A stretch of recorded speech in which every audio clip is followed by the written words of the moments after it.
Can you check it? Is it working?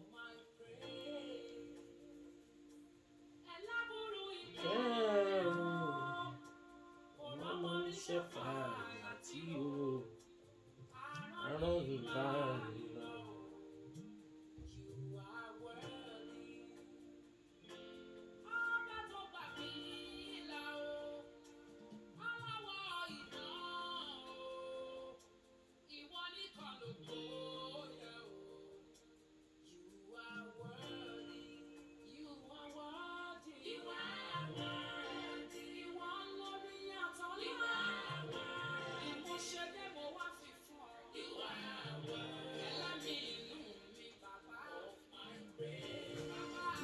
Baba, Lion of the tribe of Judah, King in his majesty, ruler of the universe.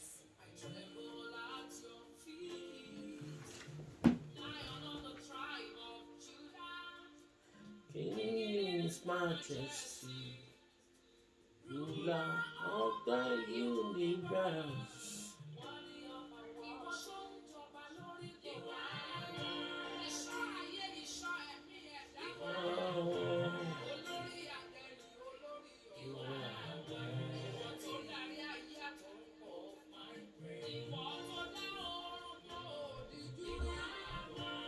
Thank you for that message. Really appreciate it. Happy Sunday, everyone. Hope you all having a blessed Sunday, a blessed day. Yes, we are. I believe we are. Oh, that you know.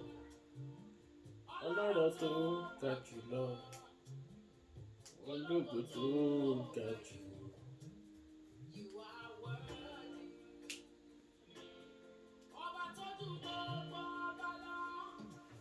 Ìjọba nínú gbogbo ìsàlẹ̀ ilẹ̀. Aláìnípẹ̀kun.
Angelical mom.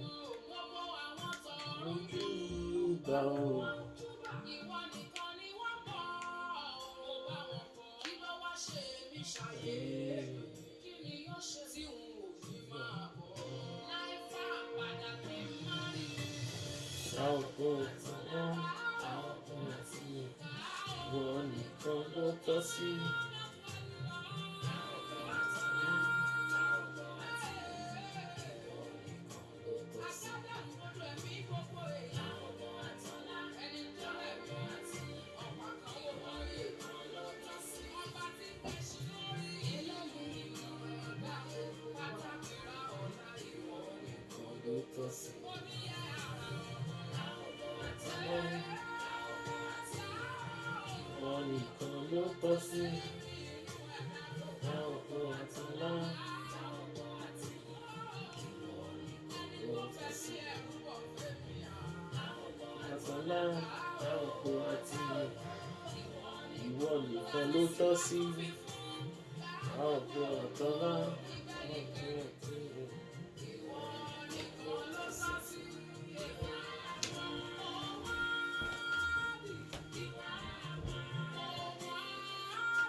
What's the piece of paper that I wrote down?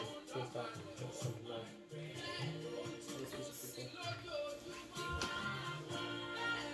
I left it on the table from.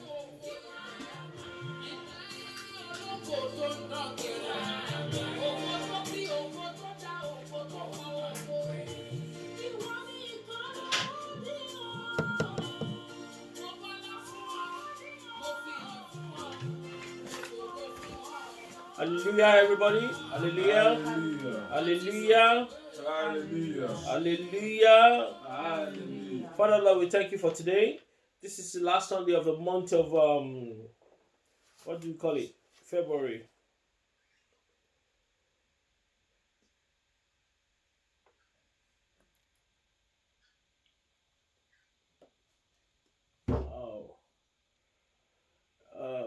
Let his name be praised. We thank you, Father, for the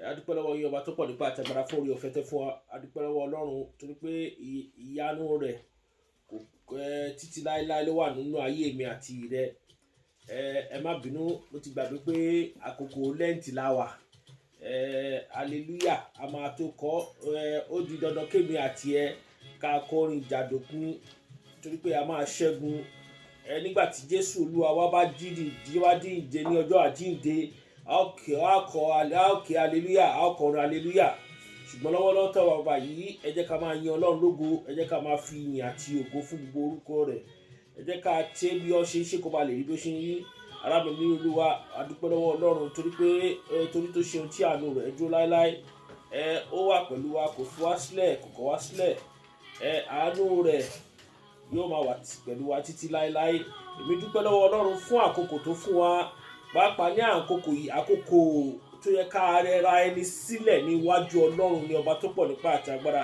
nítorí pé tá a bá wò ó ọ̀pọ̀lọpọ̀ ẹ̀dá ni wọ́n ń gba nǹkan kan kọjá ní ọwọ́ tí a wà yìí ó tiẹ̀ wá jẹ́ ó tiẹ̀ tá a bá tiẹ̀ wò ó oríṣiríṣi ló ń ṣẹlẹ̀ ní wákàtí ọ̀wọ̀ yìí ṣùgbọ́n a dúpẹ́ lọ́wọ́ Ọlọ́run ọba tó pọ̀ nípa àti agbára tí kò fi wá sílẹ̀ tí kò kọ̀ wá sílẹ̀ a dúpẹ́ torí pé ó ń jẹ́wọ́ agbára rẹ̀ nínú ayé wa a dúpẹ́ torí pé oore ọ̀fẹ́ rẹ̀ nínú ayé wa kò ní òǹkà mi fi àkókò yìí dúpẹ́ lọ́wọ́ Ọlọ́run lórí ẹbí lórí ará lórí ìdílé lórí gbogbo ibi tí mo lára dé tí mo tẹ gbogbo dé mo dúpẹ́ lọ́wọ́ Ọlọ́run torí pé ó ṣe ohun tí àánú rẹ̀ dúró láéláé mo dúró torí pé àánú rẹ̀ títí láéláé ni mo dúpẹ́ lọ́wọ́ rẹ̀ torí pé òun ni ọba àìkú àìsá àìdìbàjẹ́ ọba tó lọ kọ́ni kése àríro àlá ọba àwọn ẹni mímọ́ mo dúpẹ́ lọ́wọ́ rẹ̀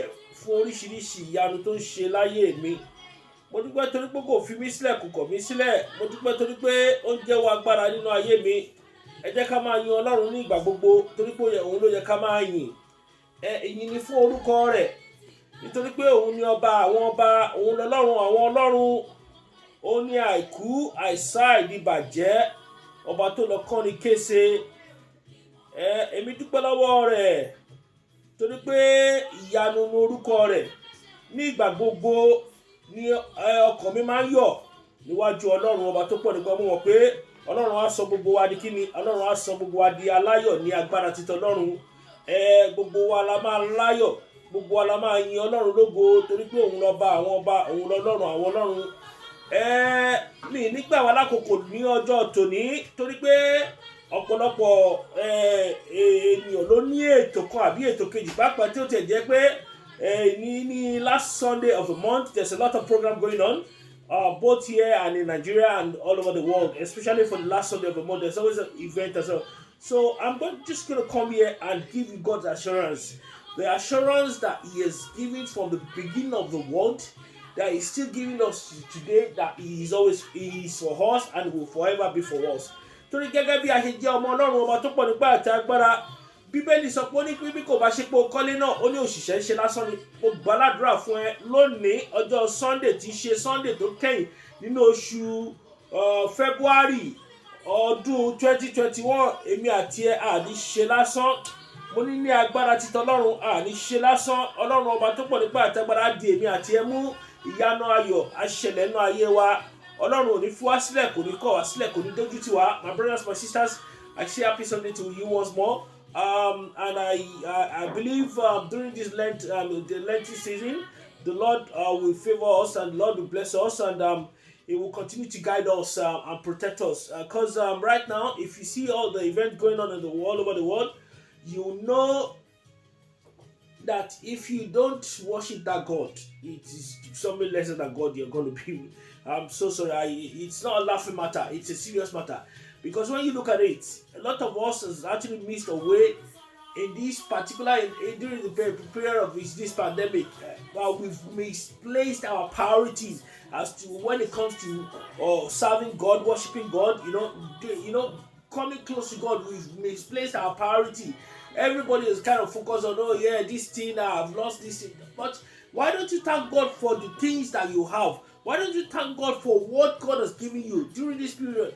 Like some people said, during this period, some people are laughing. During this period, during this pandemic, you have people crying. So I'm gonna tell every one of us to please try as much as we can. Let me tell you something. The fact remains that no matter how sweet your life is, there will always be a time when there will be a bit of bitterness. But God will not let you down. God will not let you down. He will never let you down. That I can assure you. My brothers, my sisters, I want to tell you today that as God be for us, nobody can be against us. Bí Ọlọ́run ti ń jẹ́ tiwa, kò sí ẹni tó lè gbógun kan, kò sí ogun ẹni kò sí ogun kógun tó lè borí wa nígbà tí a ti ní Ọlọ́run. Only for we have God, we are more than conquerors. Àwa ju aṣẹ́gun lọ torí pé àwa gbẹ́kẹ̀lé olùgbàlà, torí pé àwa gbẹ́kẹ̀lé Ọlọ́run. Èmi àti ẹ, èmi ní ìgbàgbọ́ pé àwa ju aṣẹ́gun lọ. Ọlọ́run ọba tó pọ̀ nípa àti agbára á dúró tì wá, á wà pẹ̀lú wa. Kò ní fi wá sílẹ̀. Àdúrà mi nígbà gbogbo ni pé ọba tó pọ̀ nípa àti agbára á máa fi ààbò ẹ̀, á máa dá ààbò rẹ̀ bò wá. Ọlọ́run ò ní fi wá sílẹ̀, kò ní kọ̀ wá sílẹ̀. Ìyanu rẹ̀ á ṣẹlẹ̀ nínú ayé wa. Ọba tó pọ̀ nípa àti agbára, ọba tó ní ọjọ́ òní, ọba tó ní ọjọ́ gbogbo, òun ló ní àná, òun ló ní òní, òun ló máa tún ní ọ̀la. Ọba tó pọ̀ nípa àti agbára, àríró àlá, gbẹngbẹlẹ kú ti dábí lóhùn, ọ̀rọ̀ gbénú ọmọ ènìyàn fọ̀hùn. Ọ̀rọ̀ láti tètè ṣe ni ọ̀rọ̀ ti wà. Ọ̀rọ̀ ń bẹ pẹ̀lú Olúwa sì ni ọ̀rọ̀ náà pẹ̀lú. Ọ̀rọ̀ náà ni mo ké pè lónìí, ọba tó pọ̀ nípa àti agbára, torí pé ọ̀rọ̀ náà ló sọ̀ kalẹ̀ tó di ènìyàn, tó wá kú fún wa, tó fi ẹ̀jẹ̀ rẹ̀, tó ta ẹ̀jẹ̀ rẹ̀ lórí igi Calvary, tó fi rà wá padà. Ọ̀rọ̀ náà ni mo pè lónìí, ọba tó pọ̀ nípa àti agbára, kó wọnú ayé ẹnì kankan lọ, kó lọ ṣe àtúnṣe níbẹ̀. Mo ní ọ̀rọ̀ náà ni mo pè lónìí, ọ̀rọ̀ náà ni mo sọ gẹ́gẹ́ bí Ọlọ́run ṣe sọ ní àtètèkọ́ṣe. Ó ní kí ìmọ́lẹ̀ wà, ìmọ́lẹ̀ dẹ̀ wà. Ọ̀rọ̀ náà ni mo fi gbàdúrà lónìí, àṣẹ náà ni mo fi gbàdúrà lónìí pé ọba tó pọ̀ nípa àti agbára, ibikíbi tó bá wà lónìí, ìwọ tó ń gbọ́ mi lónìí, Ọlọ́run yóò tan ìmọ́lẹ̀ sínú ayé rẹ. Ọba ẹ̀rí yóò tan ìmọ́lẹ̀ sínú ayé rẹ. Ọba tó pọ̀ nípa àti agbára kò ní fi ẹ́ sílẹ̀, kò ní kọ̀ ẹ́ sílẹ̀. Ní èní tó ń ṣe oṣù kan, Sunday tó gbẹ̀yìn nínú oṣù kí ló ti gbórúkọ ẹ̀, oṣù February, arábìnrin Olúwa, mo sọ ọ̀rọ̀ mi máa lọ, ó máa jẹ́ ṣókí ṣùgbọ́n ó máa jẹ́ straight to the point. I'm only here to treat with us 3 prayer points. Ó ní pé prayer point wa lónìí kò ní ju mẹ́ta lọ, bọ̀ mẹ́ta yẹn mo fẹ́ kó o wò ó, mo fẹ́ kó nígbà tá a bá ṣe program ìtàn, mo fẹ́ kó o lọ jókòó. Ó ní tí ọmọdé bá ṣubú awo wájú, tágbàlagbà bá ṣubú abojú wẹ̀yìn. Torí gbà míì ó máa ń jẹ́ ká ṣe kí ni ká jókòó. It's good to reflect. It's good to think back. Tágbàlagbà bá ṣubú abojú wẹ̀yìn, torí pé àgbàlagbà á wò pé ókè níbo lòun ti ṣe àṣìṣe, níbo lòun wá ń lọ báyìí kó tó di pé òun wájú ibi tó kọjú sí. ọba tó pọ̀ nípa àti agbára mo gbà ládùúrà fún èmi àti ẹ lónìí ọlọ́run ò ní fi wá sílẹ̀ ìyanu ayọ̀ yóò ṣẹlẹ̀ nínú ayé wa ọlọ́run tó ń ké pé yẹn kò ní dójú tì ẹ́ nítorí pé jẹ́ kí n sọ fún ẹ gẹ́gẹ́ bí lára àwọn prayer point wa lónìí sórí àwọn kan wà tí wọ́n rí ẹ tó ń yọ̀ tó ń jó níwájú ọlọ́run tó yẹ pé nǹkan tí wọ́n ní ni pé kí ọ̀tá rẹ kó ṣe ẹ̀sín mo gbà ládùúrà fún ẹ lónìí ò ní ṣẹ̀sín mo ní mo gbà ládùúrà lónìí ò ní ṣe ẹ̀sín àwọn kan tiẹ̀ wà tó mọ̀ pé ó ń lọ sí ilé ọlọ́run yẹn ó pe ọlọ́run yẹn wọ́n ti fi ọlọ́run yẹn wọ́n ti fi kọ́ ẹ lọ́rùn ṣó ti yẹn sí àwọn ní kó máa lọ àwọn máa wẹ̀ yẹn láì mọ̀ pé ibi tó ń lọ ibi tó wà yẹn ọlọ́run ló mú ekíni ló pè ẹ́ síbẹ̀ ọ̀nà tó wà yẹn ọlọ́run ló pè ẹ́ síbẹ̀ ọba tó pọ̀ nípa àti agbára mo gbàdúrà lónìí fún wa àti fún ara mi àti fún gbogbo ìdílé wa lápapọ̀ pé ọlọ́run wo yóò fún wa sí ọ̀nà ire ní agbára títọ́ ọlọ́run yóò fi ẹsẹ̀ wa sí ọ̀nà ire lágbára ọlọ́run ànírì níbi tí ebi bá ti lọ́jọ́ tẹ́bí bá ti ànírì lọ́jọ́ tẹ́bí bá ti pọ̀nà ànírì níbi tí jàǹbá máa ti ṣẹlẹ̀ ní agbára ọlọ́run ọba tó pọ̀ nípa àti agbára yóò máa tọ ìmọ́lẹ̀ sí ayé mi àti rẹ. My brothers and sisters, I have come to understand something in this life. You know, I was actually having a conversation with somebody and we talked a lot. Ṣé ní ibi ṣe wà yìí máa ń bá èèyàn sọ̀rọ̀ gan inú ọ̀rọ̀ tí máa ń bá àwọn èèyàn sọ ni máa ti fi ṣe ọgbọ́n inú ọ̀rọ̀ tí máa ń bá àwọn èèyàn sọ ni máa ti rí ọgbọ́n yọ níbẹ̀ torí pé Ọlọ́run dá ènìyàn ó dẹ̀ dá wa pẹ̀lú ọgbọ́n ó dá wa pẹ̀lú ìmọ̀ àti òye ṣó bẹ́ẹ̀ pé tó bá wò ó wá rí pé ńgbà míì òye wa bó ti yẹ pé kò débi kankan ṣùgbọ́n Ọlọ́run ọba tó pọ̀ nípa àti agbára ló kọ́ ẹ olúkálùkù mọ́ ṣe mo gbàdúrà lónìí ọba tó pọ̀ nípa àti agbára Ọlọ́run á kọ́ èmi àti ẹ mọ́ ṣe àní ṣubú sọ́nà Ọlọ́run ọba tó pọ̀ nípa àti agbára tó dáàbò bo ẹ̀dá yóò dáàbò bo ẹ lónìí jọ̀ọ́ ará mi nínú Olúwa. My message today to you is based on ìran tí mo rí is based on àwọn nǹkan tí mo rí. Ará mi nínú Olúwa ẹ jẹ́ ká fi ọpẹ́ fún Ọlọ́run ẹ jẹ́ ká máa yin Ọlọ́run ní ìgbà gbogbo ẹ jẹ́ ká máa yin Ọlọ́run ní ìgbà gbogbo ẹ jẹ́ ká gbàgbọ́ ẹ jẹ́ ká dúró lórí ìfẹ́ rẹ̀ àti òfin rẹ̀ nítorí pé kò sí nǹkan tó lè ṣe kò sí bó ṣe lè dáa tó gẹ́gẹ́ bí mo ṣe sọ ní àkọ́kọ́ mo ní bí kò ṣe pé o kọ́lé náà mo ní òṣìṣẹ́ ń ṣe lásán ni ọba tó pọ̀ nípa àti agbára kò ní jẹ́ ká ṣe lásán bíbélì ní pé ká má ṣe ṣe àtúnwí asán ọlọ́gbọ́n tó pọ̀ nípa àti agbára kò ní fún wa sílẹ̀ kò ní kọ̀ wá sílẹ̀ èmi àti àní ṣe lásán mo ní àní ṣe lásán mo ní ìwà tó máa wù àbí ìṣe tó máa ṣe níwájú Ọlọ́run tó máa bí aráyé ní tó máa pọ́n máa fẹ́ ṣe yẹ̀yẹ́ mo ní lónìí tó bá ti mo ní lónìí gbogbo àwọn yẹ̀yẹ́ tí aráyé ń fi ẹ́ ṣe pé bàbá àdúrà ó tún ti ń lọ mo ní lónìí gbogbo àwọn yẹ̀yẹ́ yẹn Ọlọ́run á sọ di ayẹyẹ fún ọba tó pọ̀ nípa àti agbára. Ó ní Dáfídì ó ní ó jó níwájú àpótí ẹ̀rí ó jó bẹ̀rẹ̀ sí ń yọ̀ ó bẹ̀rẹ̀ sí ń jó bẹ̀rẹ̀ sí ń yọ̀ ó nígbà tí Míkà ọmọ Sọ́ọ̀lù rí Dáfídì ó ní ó bẹ̀rẹ̀ sí kí ló ń pè é inú bí nìyẹn ó dẹ̀ bẹ̀rẹ̀ sí ń wú. má gbàgbé bí Míkà ṣe rí sí Dáfídì àti sí Sọ́ọ̀lù. Míkà ọmọ Sọ́ọ̀lù ni òun ni Sọ́ọ̀lù fún Dáfídì kó fi ṣe aya.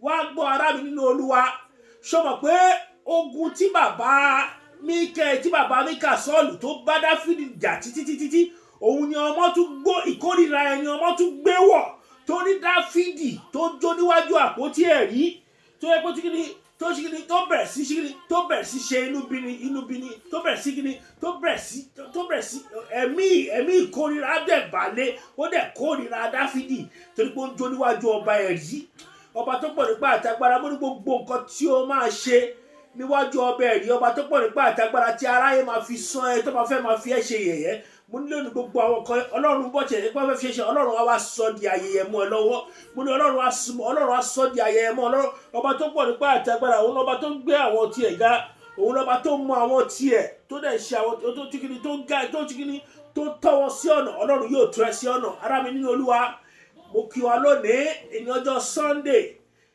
tí ó gbẹ̀yìn nínú oṣù February ká tó fi ohun gbogbo ká tó bẹ̀rẹ̀ sí ṣe gbogbo ẹ jẹ́ ká fi Ọlọ́run ṣáájú ibikíbi tó bá wà tó ti ń gbọ́ mi jọ̀ọ́ mo fẹ́ kó fi orí ba kó mo ní kó kí ni kó tẹ́rí bá káàtì ẹ̀ gbàdúrà ìṣẹ́jú kan sí ìyè kí ọlọ́run kó yí kó tọ́ wa sọ́nà tó ní pé ọlọ́run ní alpha àti omega òun lọ́ba ìpìlẹ̀ òun lọ́ba òpin òun lọ́ba tó mọ ohun gbogbo tó lè ṣe gbogbo ní ohun gbogbo òun bàbá ló gbá tó ní ohun gbogbo òun kí ni òun ló ń pè ní olùgbogbo ọba tó pọ̀ nípa àti agbára ó ní ọba ayérayé ẹ tó bẹ́ẹ̀ jù bẹ́ẹ̀ lọ ọba tèmi mọ̀ ọba tí wọ́n mọ̀ ọba tí wọ́n ń ké pè ọba tèmi ń ké pè tó dá wa lóhùn ọba tí ìránṣẹ́ yẹn ké pè níjà tó ké pè lọ́jọ́ òun ni tó fi iná dáhùn ọba tó pọ̀ nípa ó ní ọba ni ó máa jẹ́ ọba ni ó máa jẹ́ ọba tí a pè tó ń fi iná dáhùn ọba ni ó máa jẹ́ ọba tí a pè tí ó fi iná dáhùn ọba tó yẹ pé gbogbo òrìṣà tó kù kíni wọ́n wólẹ̀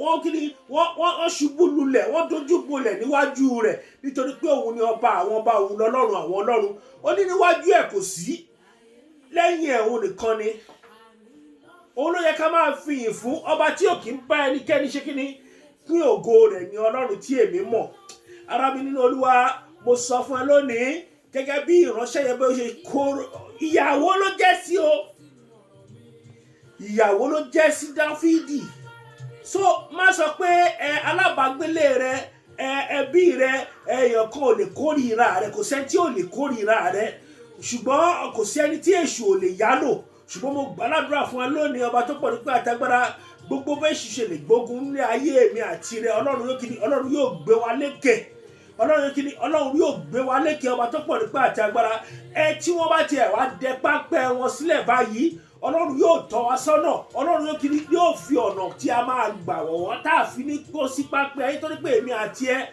jẹ́ kí n sọ fún ẹ ní ojoojúmọ́ ni ọ̀tá ń dẹdẹ ojoojúmọ́ náà wò pé ìránṣẹ́ yìí kò tiẹ̀ kó sí pápẹ́ yìí ojoojúmọ́ wò pé kí ìránṣẹ́ kò tiẹ̀ ṣiṣẹ́ ṣùgbọ́n ọlọ́run ò jẹ́ ọlọ́run ò gbà fún wọn gẹ́gẹ́ bí ọlọ́run ò ṣe gbà fún ọlọ́run bó ṣe gbà fún wọn ní ọjọ́ òun ni ní ìgbà ìtawà yìí náà ọlọ́run ò ní gbà fún wọn nítorí pé ẹ̀jẹ̀ rẹ̀ tó ta sílẹ̀ lórí igi Calvary yẹn kò fẹ́ kó jẹ́ asán nítorí ẹ̀ ló ṣe ń dáàbò bo èmi àti ẹ tí ò fi èmi àti ẹ sílẹ̀ ní ìgbà kọ̀ọ̀kan ọba tó pọ̀ nípa àti agbára bí ṣe sọ fún ẹ only if God be for us who can be against us tí ọlọ́run bá wà fún wa ta ló lè kíni ta ló lè wà against wa kò sí kọ́ lọ pọ̀ sí wa kọ̀ tí pọ̀ tó kò sí bàbá wọn kò sí kankan tí wọ́n lè fi ẹ ṣe ó ní kò sí jagunjagun náà kò sọ́lọ́pàá tó lè ní kí n máa ṣọpẹ́ níwájú olúwa fún oore olúwa lórí mi àti ìdílé mi ọlọ́run ò ṣe o ọba tó pọ̀ nípa àti agbára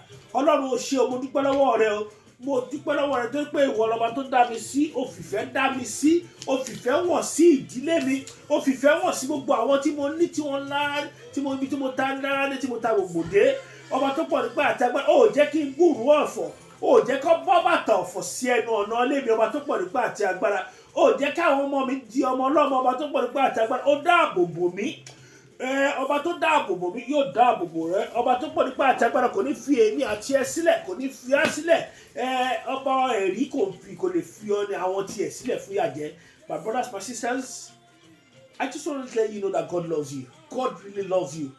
For the fact that He gave His only Son as sacrifice so that you and I can be alive today. You should just, for that reason alone, you should thank God.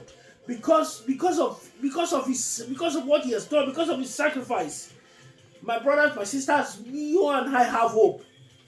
Tí o bá sì ti Jésù Kristi Olúwa tó kú lórí igi àgbélébùú, kò sí gbẹ́kẹ̀lé kan, kò sí àyípadà kan fún èmi àti ẹ. Mélòó nu wa ló lè tẹ̀lé òfin mẹ́wàá òfin Old Testament? Mélòó nu wa ló lè tẹ̀lé I did talk about that last week. That God has turned that 10 commandments into 2 just now. Very simple. The first one is for you to love your God.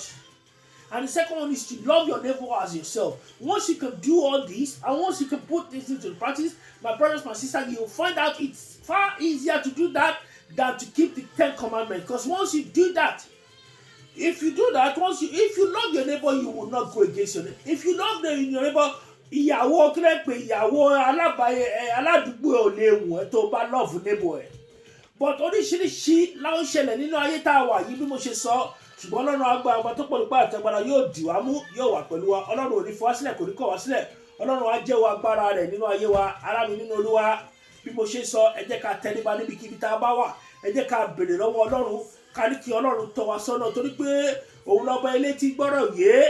Òun lọ̀rọ̀ tó ń gbénú Múdásọ́lá, ọ̀rọ̀ tó ń gbénú Adélébọ̀ Ṣògo, ọ̀rọ̀ gbénú ọmọ ènìyàn fọhùn, ọ̀rọ̀ tó fọwọ́nú kẹ́tẹ́kẹ́tẹ́ Bálámù tó fọhùn bí èèyàn, ọ̀rọ̀ tó gbénú àpótí ẹ̀rí májẹ̀mú ọba tó pọ̀ nípa àti agbára tó jú yòmùyòmù, ọ̀rọ̀ tó kíni tó wà nínú igbó ta tún gbọ́ lóde, ọ̀rọ̀ tó wà lóde ta tún gbọ́ nínú igbó, ọba tó pọ̀ nípa àti agbára, ọba tó lọ sájò tó kù nílé, àìkú àìsá ìdìbàjẹ́, ọlọ́run àwọn ọlọ́run ọba àwọn ọba, ọlọ́run àwọn màláìkà, ọlọ́run àwọn ènìyàn, ọlọ́run lọ́ba lórí ohun gbogbo, ọba tó pọ̀ nípa àti agbára. Mo gbàdúrà fún ẹ lónìí, ará mi nínú Olúwa, ọlọ́run ò ní fi èmi àti ẹ sílẹ̀. Ò wá ní gbèrè tìjú. Sórí ìwọ tí wọ́n rò pé pé kí ni ìyá bàbá mi máa ń pò mí kan ní ìwọ tó rò tó títí kí ni tó gbé sọnù sínú igbó, ó ní àrùn lọ́ máa fi gbé ẹ. Mo gbàdúrà fún ẹ, ìwọ tí wọ́n ti kí ni tí wọ́n ti rò pé láti ẹ̀kọ́ ò lè jẹ́ nǹkan kan. Mo ní lónìí ìwọ ló máa di òpó ìdílé yẹn, ọba tó pọ̀ nípa àti agbára. Nítorí pé Bíbélì sọ pé nígbà tí bàbá àti ìyá tí ẹbí ará bá kọ̀ sí ẹ, ó nígbà yẹn lòun máa tẹ́wọ́ gbà ẹ́. Lónìí Ọlọ́run yóò tẹ́wọ́ gbà ẹ́. Gbogbo òṣèṣì rẹ̀ Ọlọ́run yóò tẹ́wọ́ gbà á. Ọba tó pọ̀ nípa àti agbára yóò kọ́ ẹ sí ọ̀nà, yóò tọ́ ẹ sí ọ̀nà. Ọba tó pọ̀ nípa àti agbára ọba tó pọ̀ nípa àti agbára ọba tó pọ̀ nípa àti agbára yóò di èmi àti ẹ mú. Ọlọ́run ò ní fi wá sílẹ̀, Ọlọ́run ò ní kọ̀ wá sílẹ̀. Ọlọ́run á jẹ́wọ́ agbára rẹ̀ nínú ayé èmi àti rẹ. Ẹ jẹ́ ká máa yìn Olúwa nígbà gbogbo. Ẹ jẹ́ ká máa yìn Olúwa nígbà gbogbo. Ẹ jẹ́ ká máa yìn Olúwa nígbà gbogbo. Ọlọ́run á dúró tì, Ọlọ́run á wà pẹ̀lú wa. Ọba tó pọ̀ nípa àti agbára ò ní fi wá sílẹ̀. Ìyanu ayọ̀ á ṣẹlẹ̀ nínú ayé ọ̀pọ̀ wà lórí prógrámà. Máa pè padà. Ọlọ́run á di wà mú. Ọba tó pọ̀ nípa àti agbára, ẹ̀mí mímọ́ Ọlọ́run á máa kí ni, á máa tọ́ wa sí ọ̀nà ní ìgbà gbogbo. Ọba tó pọ̀ nípa àti agbára kò ní dójú tì wá. Lónìí ibikíbi tó bá wà, ará mi nínú Olúwa, mo fẹ́ kó tẹríba. Mo fẹ́ kó tẹríba ní ìṣẹ́jú kan àbí ìṣẹ́jú méjì tá máa fi ké pe Ọlọ́run yẹn, tá máa fi gba àdúrà. Mo fẹ́ kó tẹríba torí pé Bíbélì ní ká wá síwájú Olúwa, ó ní pẹ̀lú ìrẹ̀lẹ̀ ni Ọlọ́run sọ. Nígbà tó bá wá síwájú Ọlọ́run, torí pé tó bá wá síwájú ẹ̀, ó ní ta ní ògo orí òkè Olúwa lọ, ta ní bóyá ní òdúró mímọ́ rẹ̀, ẹni tó ní ọwọ́ mímọ́ àti àyà funfun, ẹni tí kò gbọ́ ọkàn rẹ̀ sókè sí asọ́ tí kò sí búrẹ́ tán, ó ní yóò rí ìbùkún gbà lọ́wọ́ Ọlọ́run àti òdodo lọ́wọ́ Ọlọ́run ìgbàlà rẹ̀. Kó lè rí ìbùkún gbà lọ́wọ́ Ọlọ́run lónìí, tẹríba fún ẹ̀mí mímọ́ Ọlọ́run. Kò ń ṣèmi ló tẹríba fún, ṣùgbọ́n Ọlọ́run tó dá ẹ, ẹlẹ́dàá rẹ, ọba tó dá ẹ sí ayé. Àwọn kankan wà tí àwọn ẹ̀dá máa ń ṣe tí ẹ pé a máa ń rò pa ga. Ilá ò lè ga kó ga ju onílé lọ, kò sí bó ṣe fẹ́ ga kò lè dán Ọlọ́run. Ó dájú irú ènìyàn pọ̀ jaburata, ṣùgbọ́n irú Ọlọ́run ni ò sí.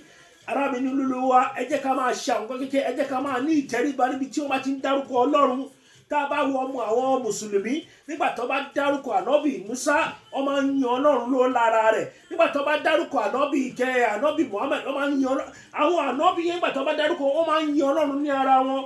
Ẹ jẹ́ kí èmi àti ẹ jẹ́ ká máa ṣe bẹ́ẹ̀ náà. Ẹ jẹ́ ká máa yan Ọlọ́run ní ìgbà gbogbo, pàápàá àwọn wòlíì Ọlọ́run, pàápàá ẹ jẹ́ ká tẹríba ní ìṣẹ́jú kan ká gbàdúrà kí Ọlọ́run kó tọ́ wa sọ́nà, torí pé òun ló bá Alpha àti Omega, kó lè ṣe Alpha àti Omega wa. Ayérayé Ọlọ́run mọ́lẹ̀, ọba tó pọ̀ nípa àti agbára, èmi ń gbóyín ga, mo yìn lógo, mo fi kìkìdá ọpẹ́ àti ìyìn fún yín, torí pé orúkọ yín ni ìgbélékè, ọba tó pọ̀ nípa àti agbára. Ògo ni forúkọ yín ní òkè ọ̀run, ọba tó pọ̀ nípa àti agbára. A dúró fún àkókò tá a wà yìí, a dúró pé oṣù February ó tún parí tán báyìí, ọba tó pọ̀ nípa àti agbára. Ìwòyí ọ̀la ti wà ní oṣù tuntun tí ṣe oṣù kẹta nínú oṣù Máàjì. Ọba tó pọ̀ nípa àti agbára ṣe wá ń tẹ̀síwájú pàápàá ní ọdún yìí. Ọba tó pọ̀, ààbò yín tó nípa Ọlọ́run dáàbò wá, Ọlọ́run tọ́ wa sọ́nà, Ọlọ́run tọ́ wa mọ́ sọ́nà, Ọlọ́run kọ́ wa mọ̀ ṣe. Tá a bá wò ó ní ìbáṣepọ̀ sámi ẹ̀ṣẹ̀, oníta ló lè dúró, ṣùgbọ́n tí ìdáríjì wà lọ́dọ̀ rẹ. Ọba tó pọ̀ nípa àti agbára ní kí a lè dá ẹ láàrin nígbà tí ìwọ bá ṣe ìdájọ́. Ọba tó pọ̀ nípa àti agbára kí ara rẹ kó lè mọ́. Ọba tó pọ̀ nípa àti agbára, Olúwa, torí ẹ̀ la ṣe wá sọ́dọ̀ yín lónìí ta tọrọ fún ìdáríjì. Ṣọ́jọ́ gbogbo a dúpẹ́ lọ́wọ́ yín fún ìdásígbà wà láyé wa. A tọrọ fún ìdáríjì ẹ̀ṣẹ̀ nítorí pé ẹ̀ṣẹ̀ ló ń fa kú. Nígbà tí àwọn baba ńlá wa ti dá ẹ̀ṣẹ̀ àti ìyá ńlá wa tí wọ́n ti dá ẹ̀ṣẹ̀, ni ẹ̀ṣẹ̀ ti ń tẹ̀lé wa. Ṣùgbọ́n torí pé ẹ fi ọmọ yín kan ṣoṣo Jésù Kristi Olúwa, ẹ fi rúbọ, láti fi ra ẹ̀ṣẹ̀ èmi àti gbogbo aráyé padà. Ọba tó pọ̀ nípa àtàgbàrá nítorí ìdí yìí, nítorí ògo yìí, torí orí ọ̀fẹ́ yìí, Olúwa ọba tó pọ̀ nípa àtàgbàrá, ẹ dáríjì wá.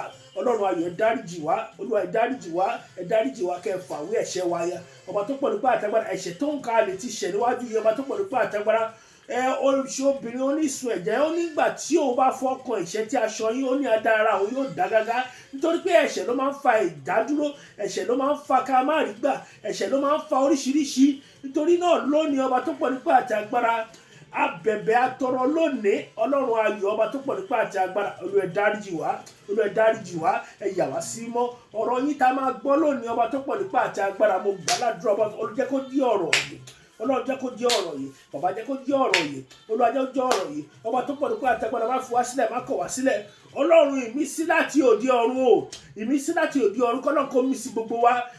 Ká láyà àgbàṣe ọba tó pọ̀ nípa àti agbára. Nígbà tá a bá gbọ́ ọ̀rọ̀ náà, ọba tó pọ̀ nípa àti agbára, nígbà tó bá di ọjọ́ kẹyìn, kí ọ̀rọ̀ náà kó má dìde, kó má takò wá, nítorí pé nígbà tí a bá di ọjọ́ kẹyìn, ọ̀rọ̀ Ọlọ́run ló máa kù wá kù, ìṣe wa ló máa kù wá kù. Ọba tó pọ̀ nípa àti agbára, nígbà tó bá ti àkókò náà, kí Ọlọ́run kó dì wá mú, kó má fi wá sílẹ̀. Ọ̀rọ̀ náà tá máa gbọ́ lónìí, ọba tó pọ̀ nípa àti agbára, kó dárí wa síbi ìyè, kó dárí wa síbi ìyè, kó sọ wá di aṣẹ́gun. Jésù Kristi lọ, àmín, àmín, àmín lórúkọ Jésù.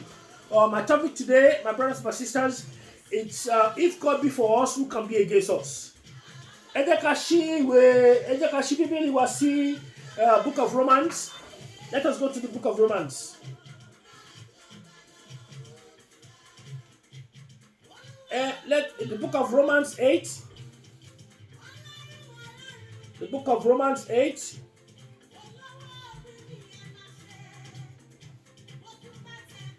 I'm not going to go into details with these things. Boko ní àwọn kọ̀kọ̀ tí mo fẹ́ fàyọ níbẹ̀ ni pé sórí Ọlọ́run so much ní ìfẹ́ wa. The book of Romans 8. Ọlọ́run nífẹ̀ẹ́ mi àti rẹ tó bẹ́ẹ̀ jẹ́ pé ó fi ọmọ rẹ̀ kan ṣoṣo Olúwa wa, ó fi jíǹkì pé kí a lè ra èmi àti ẹ̀ padà, kí èmi àti ẹ̀ ká má bàa ṣègbé nínú ayé. Ọlọ́run sọ nínú Bíbélì rẹ̀, ó nítorí pé torí Jésù Kristi Ọlọ́run sọ wá di aṣẹ́gun. Ọlọ́run sọ ẹ́ di aṣẹ́gun lórí ikú, Ọlọ́run sọ ẹ́ di aṣẹ́gun lórí àrùn, Ọlọ́run sọ ẹ́ di aṣẹ́gun lórí oríṣiríṣi nǹkan gbogbo. Ọba tó pọ̀ nípa àti agbára ní kí n sọ fún ẹ, Ọlọ́run ayọ̀, ọba tó pọ̀ nípa tó bá wò ó. That is in the book of the New Testament. If you go back to the book of the Old Testament, wàá rí orí ọ̀fẹ́ tí àwọn tó wà ní àkókò yẹn tí wọ́n jẹ. Tó yẹ pé tó bá rí nígbà tí àwọn ọmọ Ísírẹ́lì tí wọ́n bá ń ṣe ìfẹ́ Ọlọ́run, kò sí ogun tó lè borí wọn. Ṣùgbọ́n ẹsẹ̀kẹsẹ̀ tí wọ́n bá ti kíni, tí wọ́n bá ti kúrò ní ọ̀rọ̀ Ọlọ́run yẹn, tí wọ́n bá ti kíni, tí wọ́n bá ti bẹ̀rẹ̀ sí ṣe ti ìfẹ́ ti ara wọn, tí ń ṣe nǹkan tó gbo ayé kan báyìí, tí ń ṣe nǹkan tó yẹ kó ń da gbogbo wa láàmú báyìí. Ọ̀pọ̀lọpọ̀ ní òun ní ogun nínú ayé òun tí ó mọ̀ pé ìfẹ́ kífẹ́ tara rẹ̀ ló fa ogun ẹ̀ sínú ayé ẹ̀. Don't get me wrong, máa sọ gbogbo wa pé ìsọ pé kò sógun o, kò sẹ́ni tí ò lógun. Ṣùgbọ́n tó bá ní ìgbàgbọ́ nínú Ọlọ́run, arábìnrin Olúwa, tó bá ní ìgbàgbọ́ nínú Ọlọ́run, ogun ayé kan kì yóò borí rẹ̀. Nítorí pé Bíbélì sọ ní the book of Romans chapter 31. Let me quickly read it for you. I don't want to just take that verse in context. I want you to go to the book of Romans chapter 8 and read from the first verse and read to the beginning. But I'm not going to take up more time. But I'm just going to read. What's it called for you?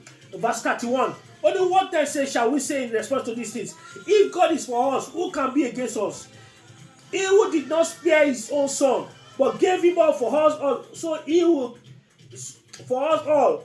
How will he not say, along with him,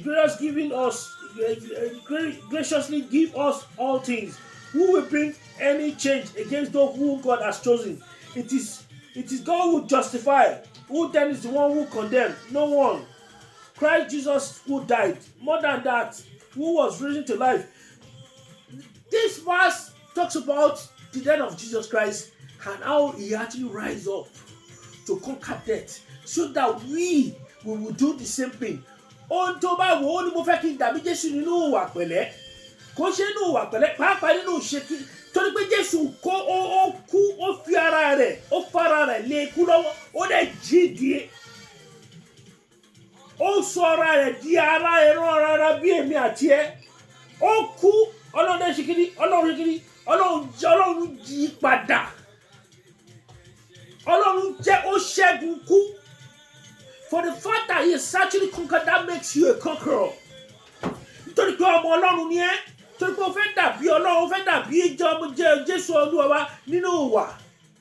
Torí pé Jésù ṣẹ́gun ikú, ó di dandan kí ìwọ náà ṣẹ́gun ikú. Torí pé Jésù ṣẹ́gun àrùn, ó yẹ kó. Let me tell you, forget about this physical body that you're seeing. Your soul is what matters. You don't want your souls to be condemned for life. If you fail to listen to what God is telling you, if you fail to listen to what the way that God is pointing you to, if you fail to do His will, that is when you will now die. That die here, don't forget, you will not die. You will die and your soul will perish. My brothers and sisters, èrò kí lè tó jẹ́ fún ẹ kó sọ̀jọ̀bọ̀ Ọlọ́run kó wá jèrè ayé yìí. Ọ̀pọ̀lọpọ̀ wá ní ogun nílé ogun lóde. Tó bá tẹ̀lé nǹkan tí Ọlọ́run sọ fún ọba tó pọ̀ nípa àtàgbàrà. When you go, I want you to go back to that book of Romans. When you have your time, I want you to use that book, read it from the first verse to the end, and use it to meditate. Use that verse to read it and use it to meditate. Then you will know what God has done for you to be alive today. You will know God has actually sacrificed for you to be who you are today. It is not by your might or by your power. Who are you? Ológun tó ṣe fún ẹ pé kó má kú, òǹgọ́ kú. Bàbá tó pè ní Aníkúlápókútì tó ní ó ní kú ní àpò. Nígbà tí kú pa, kí ni ìwọ? Arábìnrin Olúwa. Kí ni ìwọ? Ṣùgbọ́n mo sọ fún ẹ lónìí tó bá ní Ọlọ́run ní agbára, tó bá ní ọba tó pọ̀ nípa àti agbára tó gbàgbọ́, tó gbé ní ìgbà gbogbo, jẹ́ kí n sọ fún ẹ, wàá rí pé Ọlọ́run máa ṣẹ́gun fún ẹ ní ọ̀nàkọ́nà ni. Kò sí bí ogun náà ṣe lè tó nílé ayé yìí, Ọlọ́run á ṣẹ́gun fún ẹ ní. Arábìnrin Olúwa, my prayer point for you today is just 3 points. I'm going to go to 3 verses in the Bible and I'm going to read them for you and we are going to use that to pray. Mo fẹ́ kó mọ agbára Ọlọ́run nínú ayé rẹ lónìí. Mo fẹ́ kó mọ bí Ọlọ́run ṣe fẹ́ nínú ayé rẹ lónìí. Mo fẹ́ kó mọ ipa tó ń kó nínú ayé rẹ. Kò ṣe pé ó dédé wá. Arábìnrin Olúwa, your being alive is not by coincidence. Your being alive is not without purpose. Your being alive today is not without reason.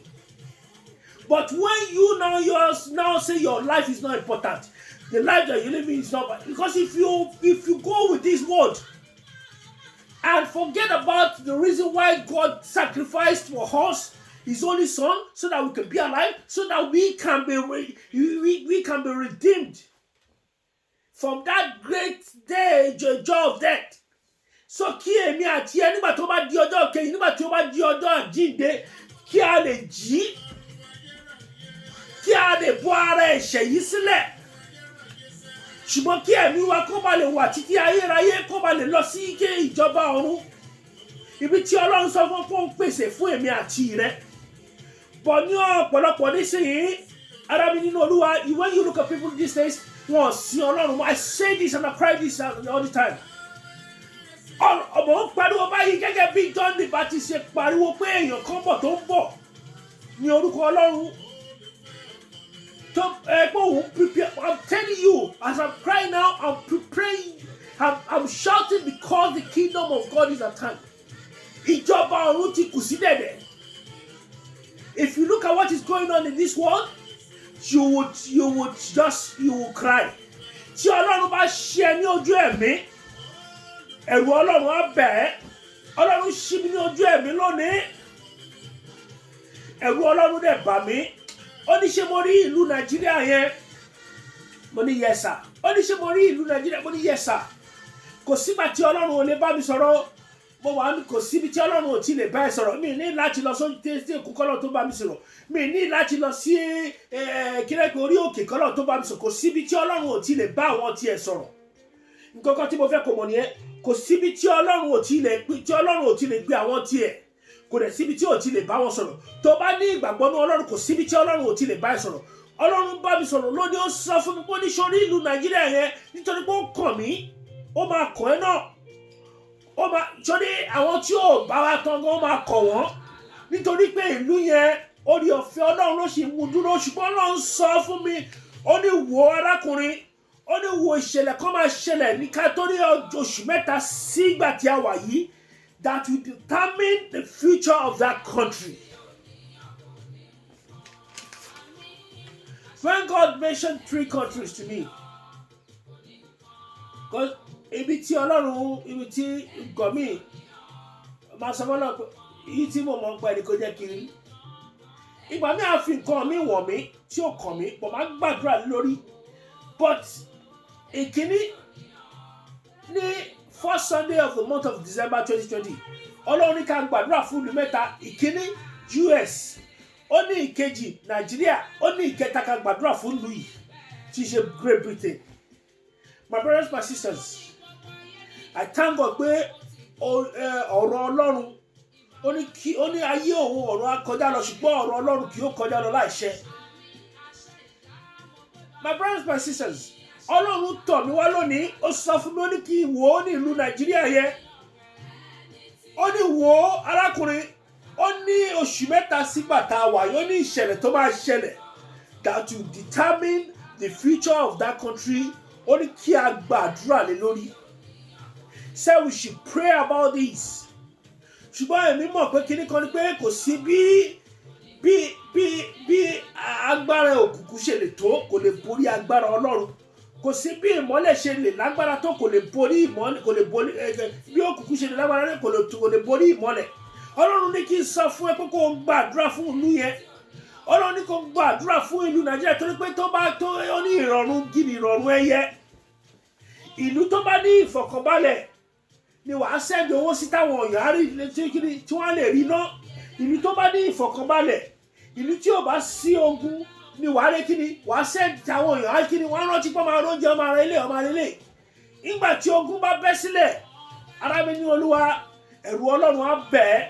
Nítorí pé kò sí bí tí ogun ti lè bẹ́ sílẹ̀ tí a kì í rí ọ̀pọ̀lọpọ̀ ìjàmbá tó máa ń ṣẹlẹ̀. Ọlọ́run ò ní jẹ́ ká rí ogun ní ìlú yẹn. Ṣùgbọ́n Ọlọ́run ní kí n sọ pé ká gbàdúrà lórí ìṣẹ̀lẹ̀ tó máa ṣẹlẹ̀ that will determine the future, or that will set the future of that country, because there's great changes coming to that country. Something is going to happen. Something is going to give within the next 3 months. That's what the Lord told me. Bí ẹ̀mí Ọlọ́run bí ògo ti jẹ́ ti Ọlọ́run níwájú mẹ́ta lọ́kọ́ tí máa fi lọ fi fún ègbéni fún ọ̀ṣẹ́ náà tó sọ nígbà tó lúwọ̀ ọ̀sọ́ nǹkan tó lúwọ̀ bá sọ fún mi ní sọ. And for me to come out boldly to say this, that means pé Ọlọ́run ti sọ fún mi. Ó dẹ̀ ní pé tí ì bá sọ. God told me this, Katrina, that I have to speak this out. I'm not among those that will speak out because I want favor from anybody or because I want people to listen. But I want you to listen so that you can listen to the word of God, not to my word, not to what I'm saying to you. Forget about the messenger. Please listen to the message. Ẹ jẹ́ ká gbàdúrà fún ìlú yẹn. Ibi tí ìlú yẹn lọ báyìí, ọba tó pọ̀ nípa àti agbára. Ọlọ́run, mo fi ìlú yẹn lé ẹ lọ́wọ́ torí pé àwọn èèyàn mímọ́ yín tí wọ́n sì pe orúkọ yín, tí wọ́n fẹ́ kí kíni ọjọ́ àwọn tí wọ́n ti kú, àwọn tó wà láyé, àwọn tá a tún máa bí, tí ẹ fẹ́ kí ìwásáyé wọn àbí ìjáde kó ẹ̀tẹ́ ẹ fẹ́ kó di asán. Ọba tó pọ̀ nípa àti agbára, nítorí pé ìlú yẹn, ìlú tí ọmọ alápàtà ti ń jẹgun ni, ìlú tí ọmọ aláṣọ ti ń wà kísà. Ìlú tí ọmọ tí pé àwọn ọmọ tó ní di aláìní. Tí ẹni tó lọ́kàn ń di opó ọ̀sán gan, ẹni tó láyà ń di opó ọ̀sán gan, ìlú tí àwọn ọmọ tó ní òbí tí wọ́n ń di ọmọ òrukàn ní ọ̀sán gan. Láì jẹ́ pé ó tiẹ̀ kọ́nà kó ṣàánú fún wa ni. Ọba tó pọ̀ nípa àtàbàrà kò ní fi èmi àti ẹ sílẹ̀. The Lord will continue to guide us as for that country, Nigeria. I pray that whatever it is that is going to happen within the next 3 months, that's going to set the course of how that country will stand or the future of that country. I pray that thing, whatever it is, because it will happen. Get me wrong, don't get me wrong, it will happen. But come back by me at Tielara, come back by gbogbo àwọn tá nífẹ̀ẹ́, àwọn tí wọ́n nífẹ̀ẹ́ Ọlọ́run, tí wọ́n dẹ̀ ń gbọ́ ọ̀rọ̀ Ọlọ́run, come back pa wọn lára, kí Ọlọ́run kó dáàbò bo àwọn tiẹ̀. Wá wo nínú Bíbélì. Ọlọ́run ní tó bá gbọ́kànlé òun, kò sí nǹkan tí Ọlọ́run ò lè ṣe. My brothers, my sisters, the book of Exodus 17. Can you tell that for me? The book of Exodus 17:11.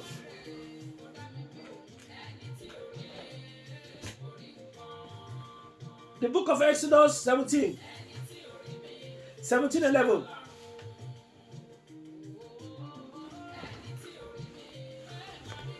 Exodus, let me read that out for you. As they're typing it, let me quickly read it out for you. Kò wọ́n kọ́ tí Ọlọ́run sọ bí ọba tó pọ̀ nípa àtàgbára, àìkú àìsàn ìdìbàjẹ́, ọba tó lọ kọ́ni kése, abetilukára bí ajere, ẹni tí gbọ́dọ̀ gbàròyé, Ọlọ́run ọba àwọn ọba.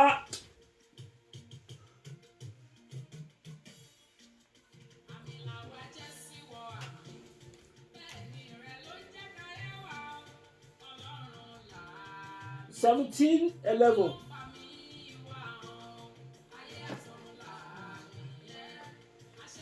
Only in the book of, let me start from verse 8. Only the Amalekites came and attacked the Israelites at the Rephidim. Moses said to Joshua, choose some of your men and go out to fight the Amalekites. Tomorrow I will stand on top of the hill with the staff of God in my hand. So Joshua fought the Amalekites as Moses had ordered. And Moses and Aaron and Hur went to the top of the hill. As long as Moses held up his hand, the Israelites were winning. But whenever he lowered his hand, the Amalekites were winning. When Moses' hands grew tired, they took a stone and put it under him, and he sat on it. And Aaron and Hur held his hand, and once on one side and one on the other side, so that his hand remained steady till sunset. And so Joshua overcame the Amalekite army with the sword. My brothers, my sisters, àwọn Ọlọ́run, mo gbé ọwọ́ Ọlọ́run sókè lónìí, ọba tó pọ̀ nípa àti agbára. Mo gbé ọwọ́ Ọlọ́run sókè lónìí, kò ṣọwọ́ mi ní òkùnṣùgbọ́n mo gbé ọwọ́ Ọlọ́run sókè lónìí, gẹ́gẹ́ bí Mósè ṣe gbé ọwọ́ Ọlọ́run sókè, tí ó pé ogun àwọn ọmọ Ísírẹ́lì tó borí àwọn Amalekites, tí wọ́n fi ogun jà àwọn ọmọ Ísírẹ́lì ní ọjọ́ òun ní ọba tó pọ̀ nípa àti agbára, títí tí wọ́n fi ṣẹ́gun wọn, ọba tó pọ̀ nípa àti agbára. Mo gbé ọwọ́ Ọlọ́run sókè lónìí. Gbogbo ogun tó bá fẹ́ jà ìlú Nàìjíríà, pàápàá àwọn ọmọ Yorùbá, mo ní gbogbo ogun tó bá fẹ́ jà wọ́n ọba tó pọ̀ nípa àti agbára tó máa pa lára, ṣùgbọ́n gbogbo ogun tó lè fẹ́ jà ìlú Nàìjíríà ọba tó pọ̀ nípa àti agbára, tí ó máa fi ìyà jẹ àwọn ẹni mímọ́ ti ọba tó pọ̀ nípa àti agbára, mo ní kí Olúwa kó ṣẹ́ ogun náà ọba tó pọ̀ nípa àti agbára.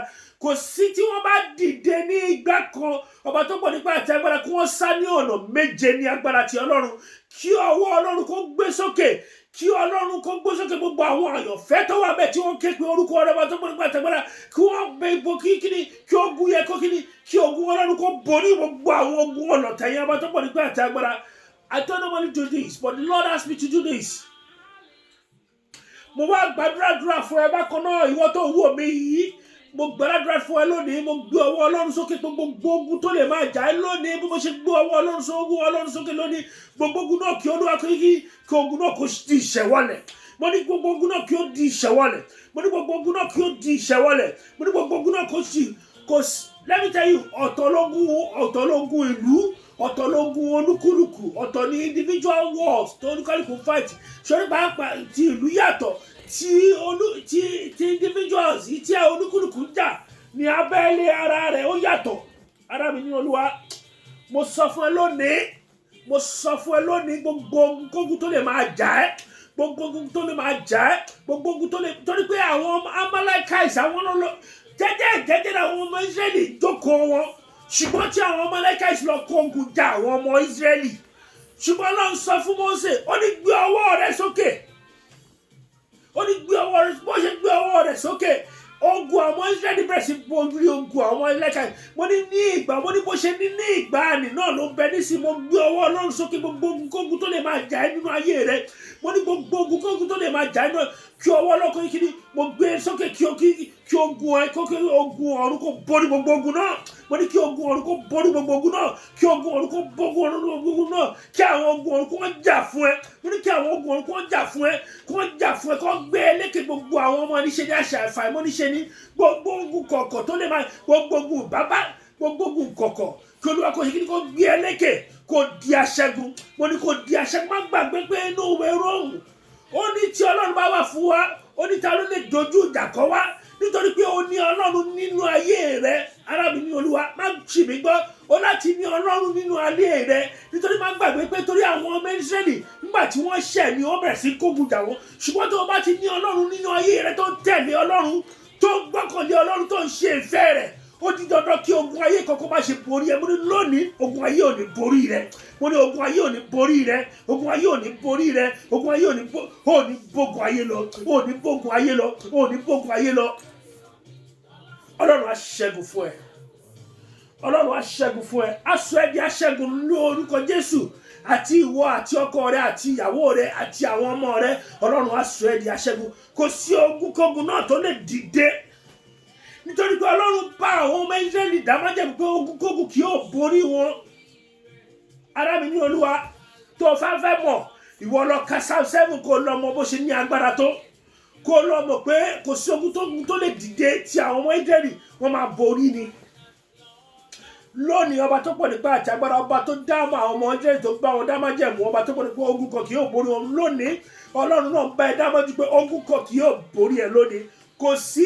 báwo oríṣiríṣi ogun ló wà ó lè jẹ́ ogun ibi iṣẹ́ ni ó lè jẹ́ ogun àárín ilé ni ó lè jẹ́ ogun ọ̀rẹ́ ni ó lè jẹ́ pé ìwọ àtọkọ àti ìyàwó gan ogun máa wà tẹ́ pé àwọn ará àta ló máa sọ pé túká sí àárín wọn ṣùgbọ́n mo gbàdúrà jùlọ lónìí kò sí ogun kógun náà kò sí nǹkan kíkan náà tó lè máa là jábá tó lè máa lọ báyìí ọba tó pọ̀ nípa àti agbára yóò ṣí ni yóò gbé ẹ lékè wọn Ọlọ́run ò ní fi ẹ́ sílẹ̀ kò ní kó ẹ sílẹ̀ ìyanu ayọ̀ yóò ṣẹlẹ̀ nínú ayé rẹ ọba tó pọ̀ nípa àti agbára gbọ́ tiẹ̀ lónìí wọ́n àkọ́kọ́ ní ẹnu àdúrà mi ní point I said to you it is 3-point prayer sórí wọ́n ní quality is better than quantity kí n lélẹ̀ kọ́ ló mátà bọ̀ kó jẹ́ mẹ́ta yẹn kí mẹ́ta yẹn rinlẹ̀ kó dẹ̀ ṣe pàtàkì ó ní tí omi bá balẹ̀ ó gbọ́dọ̀ nípa ni má jẹ́ kí mo gba ládọ́kọ́ Ọlọ́run ò ní jẹ́ kí ọ̀rọ̀ rẹ dàbí ejò tó rìn lórí àpáta tí ò nípa àdúrà yóò nípa nínú ayé rẹ ọba tó pọ̀ nípa àti agbára tó bá rí ogun tó ń ṣe ẹlòmíì ogun àìmá lè rí àkójọ ni kò ṣe pé kò ṣiṣẹ́ yẹn kò ṣe pé kò ní owó yẹn kò ṣe pé ìbùkún yẹn ò wọlé fún ṣùgbọ́n kò lè kó àkójọ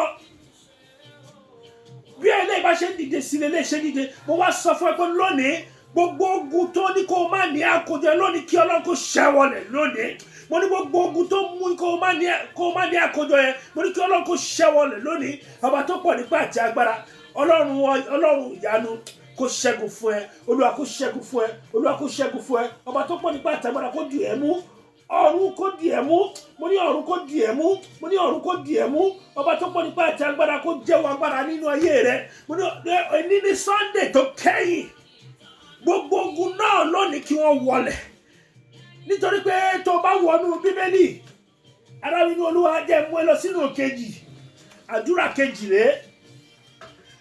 kejì rèé wá wo arábìnrin Olúwa àdúrà kejì rèé ìwọ́dà bámi ṣíwé Exodus type in Exodus 4 Exodus 14 Exodus 14 tó bá ní Bíbélì tó gbé Bíbélì ẹ̀ dání sáré bá mi ṣí Exodus 14 kó wá wò kó tí Ọlọ́run ṣe ń bẹ̀ gbogbo ogun tó ń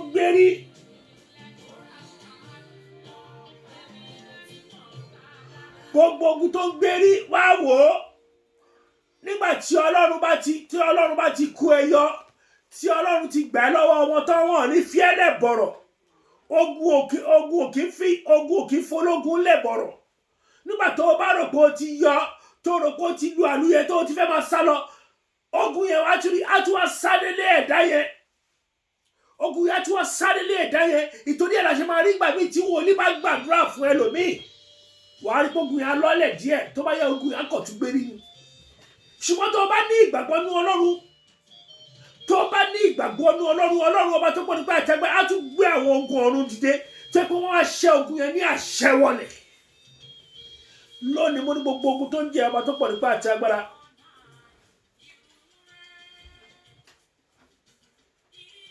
bí oyin ẹ̀ṣọ́ ní gbogbo ogun tó ń jà mí ní kọ̀kọ̀ àtògùn tó ń jà mí lábẹ́lé Èdùmàrè bá mi ṣẹ́wọ́ gbogbo wọn kó tó di pé wọ́n bà mí láyé gbogbo àwọn ogun tó ń jẹ ní kọ̀kọ̀ tó ń jẹ tó lè sọ síta yẹn kó tó di pé wọ́n bà láyé Ọlọ́run yóò ṣẹ́gun wọn lónìí ọba tó pọ̀ nípa àtàwà tó bá wù síwò kí ni ìwọ fẹ́ Exodus 14. My brothers, my sisters, quickly go to Exodus 14. Ọdún máa gbá nígbà tí Ọlọ́run sọ fún tó pàṣẹ pé kí Mósè kó lọ kó àwọn ọmọ Ísírẹ́lì kúrò ní ilẹ̀ Íjíbítì tí Ọlọ́run pàṣẹ after that tent máa gbọ́ ìtàn ló fẹ́ gbọ́ lónìí kí n sọ fún ẹ that's the point 2 of your prayer today. Sórí àdúrà mẹ́tẹ̀ẹ̀ta yóò máa tún gbà nígbà tó bá di alẹ́ wàá lo àwọn fáàsì tí wọ́n táìpù yẹn wàá lò wá fi bá Ọlọ́run sọ̀rọ̀ ọba tó pọ̀ nípa tìpá torí pé mo fẹ́ kó o wọnú ìṣerere lọ oṣù máàṣì tó ń wọ̀ yìí oṣù tó máa bẹ̀rẹ̀ sí jèrè ni oṣù tí ayọ̀ ògo rẹ tó máa bẹ̀rẹ̀ sí búyọ oṣù tó yẹ kó máa jó níwájú Ọlọ́run ọba tó pọ̀ nípa àti agbára oṣù tó máa jó níwájú Ọlọ́run tí Ọlọ́run máa ṣe kíni tí Ọlọ́run máa wàlẹ́ ẹ tí ẹ̀mí mọ́ Ọlọ́run abalẹ̀ tí wàá jó níwájú Ọlọ́run bí gẹ́gẹ́ bí Dáfídì bóyá jó níwájú àpótí májẹ̀mú. arábìnrin Olúwa wá gbọ́ eléyìí ó ní when the king of Egypt was told that the people had fled Pharaoh and his official change ó ní Pharaoh and his official change their mind nígbà tó wá ní pé ó ti bọ́ lọ́wọ́ ogun yẹn àwọn ológun yẹn wọ́n ti kọ̀wọ́ lára pé ó ti bọ̀ torí pé èmi ní ìgbàgbọ́ pé èmi ti bọ́ lọ́wọ́ ogun gbogbo ogun àkójọ gbogbo ogun àṣeyìí gbogbo ogun tí ó kọ́ gbogbo ogun gbèsè gbogbo ogun oríṣiríṣi àti ti ìbábà àti ìkọ́kọ̀ àti oríṣiríṣi tó yẹ mo ní lónìí mo ló ti bọ́ lọ́wọ́ wọn mo ló ti ja àjàbọ́ torí pé Ọlọ́run ti gbọ́ ọwọ́ sókè fún ẹ ogun yẹn ti di àṣẹ wọn ṣùgbọ́n wá gbọ́ ó ní when the king of Egypt was told that the people had fled listen to me. Listen to me. When the king of Egypt was told that the people had fled, nígbà tí wọ́n gbọ́ pé wọ́n ti jàjàbọ́, nígbà tí àwọn ọ̀tá yẹn wá gbọ́ pé wọ́n ti jàjàbọ́, wọ́n wò kó tó ṣe. Only Pharaoh and his officials changed their minds. And about them said, what have we done? Wọ́n wọ́n pa àwọn ti tú ẹ sílẹ̀. Wọ́n ní we have let Israel go and have lost their service. Wọ́n wá tú ẹ sílẹ̀ ìwọ́n tó ti mú sọ tẹ́lẹ̀ pé ògo rẹ ni wọ́n lò ògo rẹ ni wọ́n lò ìwọ́n tó pé wọ́n ti jàbọ́ ìwọ́n tó pé wọ́n mú ẹlẹ́rú tẹ́lẹ̀ kó kàn máa ṣe kó máa dálẹ̀ fún wọn tí Ọlọ́run á jàjà gbà ẹ́ lọ́wọ́ wọn arábìnrin Olúwa Ọlọ́run gbà ẹ́ lọ́wọ́ ojú wọn wà lápẹ́ yéé kí la ṣe yìí àmà títú ẹgbẹ̀rin sílẹ̀ ìwọ tí wọ́n gbé wọn mú sí ní ibi iṣẹ́ ìwọ tí wọ́n mú sí ní ibi iṣẹ́ ìwọ tó mú sí la tó pé láàrin ọ̀rẹ́ ìwọ lọ́sọ̀ di dandan dídí tó ń rán kiri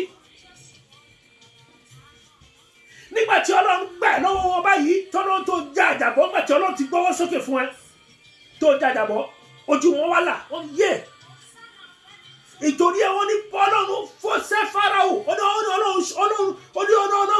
ó ní mú àyà rẹ̀ lé sí ìparun gbogbo ọ̀tá tí ó fẹ́ jáwọ́ lọ́rùn ẹ lónìí tí Ọlọ́run á sí àyà wọn lé sí ìparun sórí nǹkan tó bá ṣẹlẹ̀ sí Fáráò àtàwọn ọmọ ogun ẹ̀ yóò ṣẹlẹ̀ sí wọn lónìí máa gbọ́dọ̀ ẹ̀ máa kà á sí lọ fún ẹ.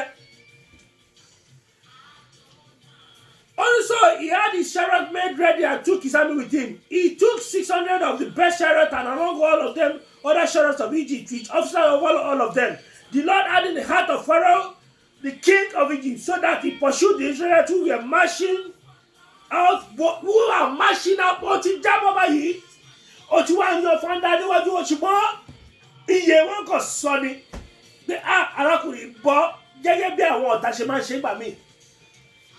Wàá rò pé ogun mi ti ṣẹ́ báyìí I got dìde from nowhere torí pé èṣù kò ní fún wọn sílẹ̀. Because they don't want to lose your service. Ìtòrí ẹni pé ó ní Christian máa ti wá síbi gbogbo bí áńgẹ́lì yẹn ṣe wí láàrin ọ̀tá ló wà máa ṣọ́ra. Ní ìgbàkígbà ló gbọ́dọ̀ máa wà nínú ẹ̀mí, ìgbàkígbà ló gbọ́dọ̀ máa gbàdúrà, ìgbàkígbà ló gbọ́dọ̀ máa kiri, ló gbọ́dọ̀ máa ké pe Ọlọ́run. O gbọ́dọ̀ sí ní ó ní àwọn áńgẹ́lì kan wà tí wọ́n kígbe, tí wọ́n fi ìyìn fún Baba ní ọ̀sán, lóru àti ní àṣàárọ̀. Jẹ́ gẹ́gẹ́ bó yẹ kó máa fi ìyìn fún Ọlọ́run, kó máa yin Ọlọ́run nígbà gbogbo yẹn, kó máa ké pe. Ara mi nínú Olúwa, let me tell you, this is the last month, last Sunday of the month of February. It is the last day actually. You are moving into March. This is the quarter. You are moving into another quarter of this year.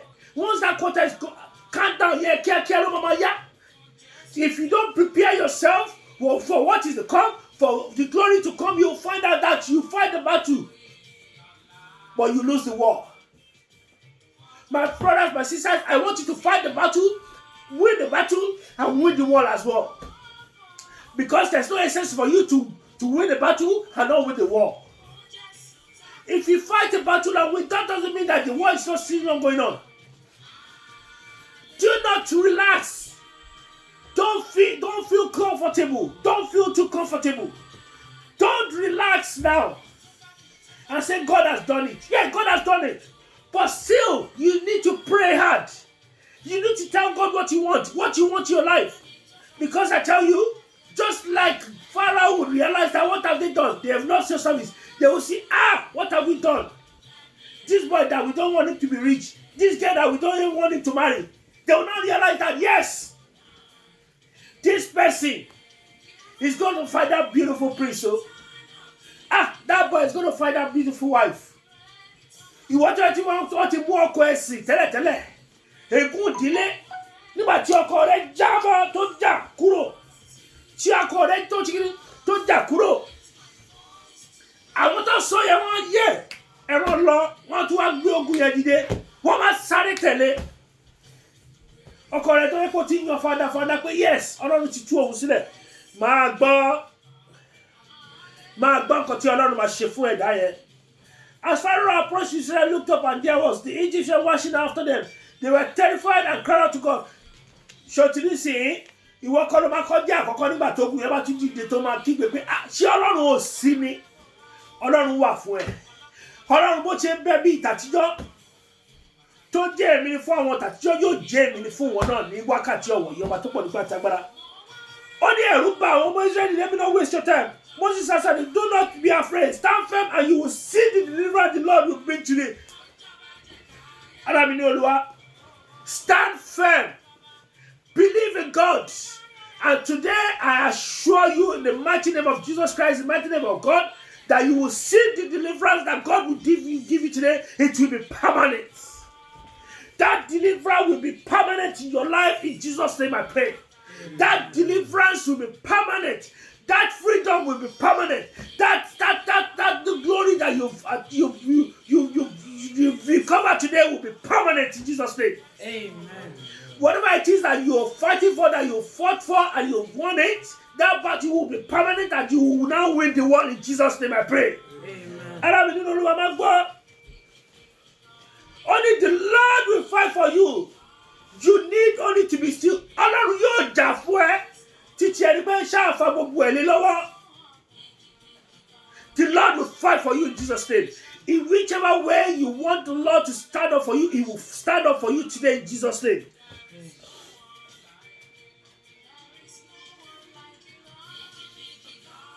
Lord now said to Moses, He said, Moses, don't forget this is the second time. He said, Moses, why are you crying out to me? Tell Israel to move on. Ìgbà míì tó bá lọ bá wòlíì á sọ fún ẹ pé Ọlọ́run mo ti bẹ̀bẹ̀ fún arákùnrin yìí. Ṣùgbọ́n arákùnrin yìí, I know somebody that said to me that ṣe bẹ́ẹ̀ ní ká gbàdúrà ni àti gbàdúrà àtijọ́ ẹ̀ mo rí yí padà. Can you imagine? You've conquered yourself. Even before the battle is over, you've conquered yourself. Ó inú àdúrà ọjọ́ méje àgbàdúrà ọjọ́ márùn-ún ó ní ò tí ì rí yípadà. Arábìnrin Olúwa, ó ṣe jẹ́ kí Ọlọ́run ṣe orí ẹ̀ tán, ó yẹ kí Ọlọ́run ṣe ìyanu ẹ̀ tán, ó ṣe má dá bàbá lẹ́jọ́ gbogbo nǹkan tó máa ṣẹlẹ̀, kó ṣáà máa fi ògo fún Olúwa kó wo nǹkan tó máa ṣẹlẹ̀ ní ìgbẹ̀yìn. Ọ̀pọ̀lọpọ̀ wa nǹkan tó máa ṣẹlẹ̀ sí wa ni àìní ìgbàgbọ́ nínú Ọlọ́run. I know people that have prayed for, that have questioned what God said. Question it. I am not God. You're only talking to God because God will answer you. Ọlọ́run á dá lóhùn. Torí pé tó bá ní ìgbàgbọ́ nínú Ọlọ́run, if you have faith in God, He will do whatever you ask of Him. The only thing He will not do for you is for you to ask Him to kill somebody for you. God will not do it. Oh. That person, God will not do it. God will not do it, my friend. God will not do it. Ṣùgbọ́n ẹni yẹn fúnra rẹ̀ tí ó bá wá sí àyà rẹ̀ lé tí ó padà lẹ́yìn rẹ̀, ó fúnra rẹ̀ ló máa padà wá ṣe rẹ̀. Wo bí máa Fáráò ṣe ṣe rẹ̀ níbí yìí. Ọlọ́run sọ, only raise your staff and stretch out your hand over the sea to divide the water so that the Israelites can go through the sea on dry land. My brothers, my sister, Ọlọ́run tóbi lọ bàbá tó pọ̀ nípa rẹ̀. The Lord is mighty, the Lord is great. He is good always. He is good all the time. Look at what God said to the Israelites. Only raise your staff and stretch out your hand over the sea to divide the water. As I'm speaking to you, whatever it is, the battle you're going through, God will stretch His hand and He will divide the water. He will divide that trouble into two, and you will walk on dry land to the other side, to where your glory is. In Jesus' name I pray. Amen. Arábìnrin Olúwa, surely this particular show, I want you to share it to people. Nítorí pé ìtúsílẹ̀ wà ńbẹ̀. Agbára ẹ̀mí mímọ́ Ọlọ́run sọ̀kalẹ̀ lónìí, ó bá ẹ sọ̀rọ̀. Agbára ẹ̀mí mímọ́ Ọlọ́run sọ̀kalẹ̀ lónìí, ó bá ẹ sọ̀rọ̀. Tí o bá ti ń gbàdúrà tẹ́lẹ̀, èní yìí yàtọ̀. So if you have been praying and you've been asking before, today is different. My brothers, my sisters, don't let the people that you know miss out. Because, my brothers, my sisters, the spirit that is actually here with me today, if God opened your eyes, you will see that the angels of God are here. They are in this house right now. I have a very good example. Normally, my son, by now, will be sleeping. He's not sleeping. If you listen to him, he's among the ones that's shouting the biggest amen. That shows that the Lord is present today. That shows that the host of heaven is with us today. That shows that the angel of heaven is. Everybody today is at attention. I see nobody sleeping. I see nobody even trying to close their eyes. Because there are times that you have to pray that you cannot. That prayer has to be said with you sweating. That you will not be sleeping. And at times that you will sleep, you will sleep off. And that's how people get conquered. But for you to break forth from all these people, you have to pray with force. There's time to let it be adura. There's time for you to shout and cry to the Lord that Ọlọ́run tú mi sílẹ̀. Ọlọ́run tú mi sílẹ̀. Lord lé ọwọ́ gbogbo ogun tó dè mí mọ́lẹ̀ tí ó jẹ́ kí n débi ire mi. Ọlọ́run tú mi sílẹ̀. Ọlọ́run tú mi sílẹ̀. Ọlọ́run tú mi sílẹ̀. Tí ó jẹ́ kí n gba ògo mi. Tí ó jẹ́ kí n gba ògo. Màá ká fápáàsì kan fún ẹ tá bá fi ṣe kẹta lónìí. Má bínú síbi tí n bá pẹ́ díẹ̀. Ẹ̀mí mú Ọlọ́run ló darí mi torí pé mo fẹ́ kó wọnú ìṣerere lọ. Torí pé mo fẹ́ kí Ọlọ́run bẹ̀rẹ̀ sí ṣẹ́gun nínú ayé. Mo fẹ́ kí o bẹ̀rẹ̀ sí jẹ́rẹ̀ ọ̀rọ̀ Ọlọ́run. Mo fẹ́ kí o bẹ̀rẹ̀ sí jẹ́rẹ̀ Ọlọ́run láti òní lọ. Mo fẹ́ kí ìyanu Ọlọ́run kó bẹ̀rẹ̀ sí ṣẹlẹ̀ nínú ayé rẹ. Mo fẹ́ kí ìyanu Ọlọ́run kó bẹ̀rẹ̀ sí ṣẹlẹ̀ nínú ayé rẹ. Mo fẹ́ kí Ọlọ́run kó gbé ẹ lékè. Mo fẹ́ kí Ọlọ́run kó gbé ẹ lékè. Máa gbọ́ ọkọ̀ tí Bíbélì yẹn sọ. Ó ní déédéé ni yóò. Ó ní máa gbọ́ kó. Ó ní I will hand it out of the Egyptians so that they will go. Oh, my God, okay. The white also that they can go through the sea on dry land. I will harden the heart of the Egyptians so that they will go in after them. máa gbọ́ wọn ò fi ẹ́ sílẹ̀ náà ọlọ́run ti la òkun pupa kọjá fún ẹ ó ti ní kó rìn lórí ilẹ̀ tó gbẹ ọlọ́run ti fi ẹ́ ọ̀nà ogun yẹn that path to glory God has opened it up for you. He has directed you to go that forth into that glory. Now they will not pursue you. Wọ́n fi yẹ ọlọ́bẹ̀rán.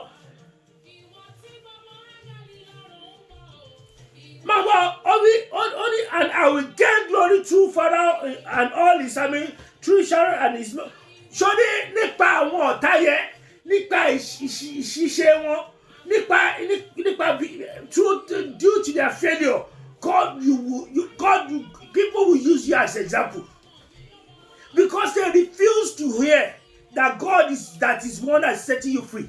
They refuse to hear that call of God that you're going with. They refuse to acknowledge that anointing of God that is with you now. They will now still pursue you, and God will now use you as a testimony, so that all the other enemy will run forth. They will run forth before you. They will not even dare come in. Only God said He will use Pharaoh and his army as example. That I am Lord, and I gave glory to Pharaoh. Then the angel of God, remember, the angel of God, the angel of God, then the angel of God who had been traveling in front of Israel's army withdrew and went behind them. Ìgbà míì, ẹ̀dá wa máa ṣe áńgẹ́lì Ọlọ́run máa tẹ́ sọ́nà. Wàá kọ́kọ́ rí pé o ò rí nǹkan mọ́, o ò gbọ́ nǹkan mọ́. Kò ṣe pé áńgẹ́lì yẹn fi ẹlẹ́, ó ti padà sẹ́, ó ti rí nǹkan tó bọ̀ lẹ́yìn, ó ti lọ dáàbò bò ẹ́ láti ẹ̀yìn. Nítorí pé ó mọ̀ pé iwájú ti clear fún ẹ láti máa rìn. Ó wá lọ sẹ́yìn ẹ, mo sọ fún ẹ lónìí ọba tó pọ̀ nípa ìtagbára, áńgẹ́lì Ọlọ́run ò ní padà lẹ́yìn rẹ. Wọ́n ní àmì Ọlọ́run ò ní kúrò lára rẹ.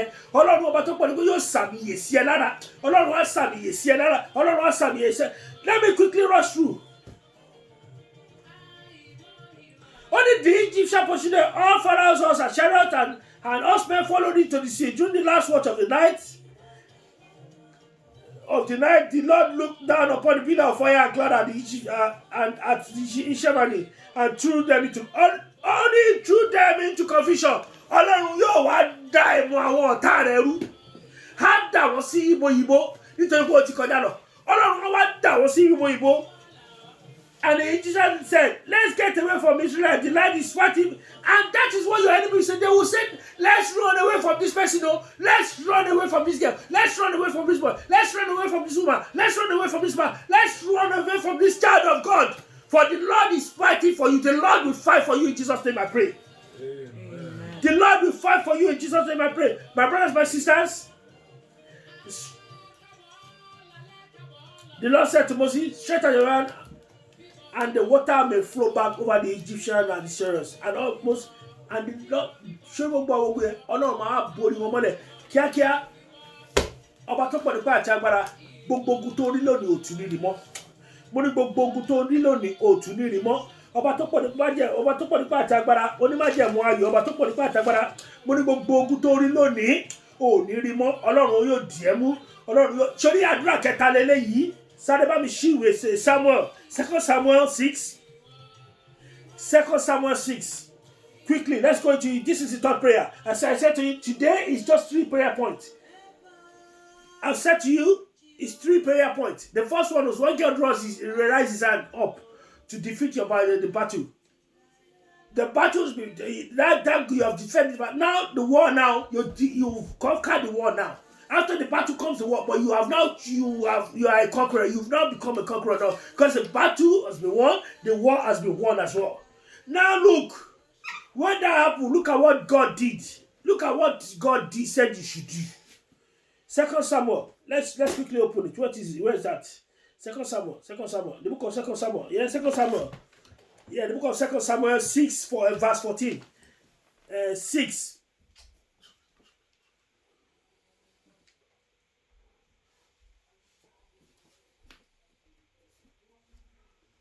Shortly, if you start from 1, after Tiogu ti gbé àpótí ẹ̀rí lọ, only David again brought together all the able young men and 30,000. He and his men went to Bala and in Judah to bring up from there the ark of God, which is called by the name, and the name of the Lord Almighty, who is enthroned between the cherubim on the ark. They set the ark of God on a new cart and bought it from the house of Abinah, which was on the. That is not the portion of it. Now look at what happened. David was afraid of the Lord that day because Ọlọ́run ṣe kankan mẹ́rin, but wá wò kó tó wá ṣẹlẹ̀. Sórí àpótí yẹn wọ́n wá gbé sílé ọ̀gbẹ́ni kan. Ọ̀gbẹ́ni tí a ti condemn, wọ́n pe ọ̀gbẹ́ni yẹn, wọ́n pe arákùnrin ní Òbédódómù. Only he took it to the house of, only he took the ark because of what happened. When that's what happened, you can go and read it for yourself. 2 Samuel chapter 6, start from verse 1. Go and read what happened, but look at what happened. Only he took the ark. Instead of taking it to the sea, he took it to the house of Obed-Edom, which was by the Gilead. The ark remained in the house of Obed-Edom the Gilead for 3 months. Fún oṣù mẹ́ta péré. Ọlọ́run kò gbọ́ Ọlọ́run lájọ̀rò fún oṣù mẹ́ta péré.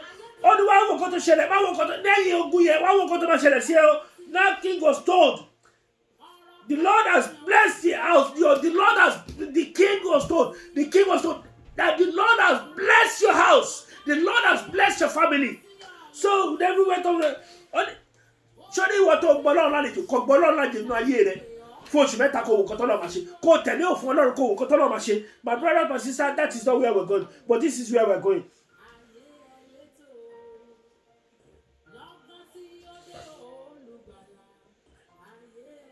Máa gbọ́ o.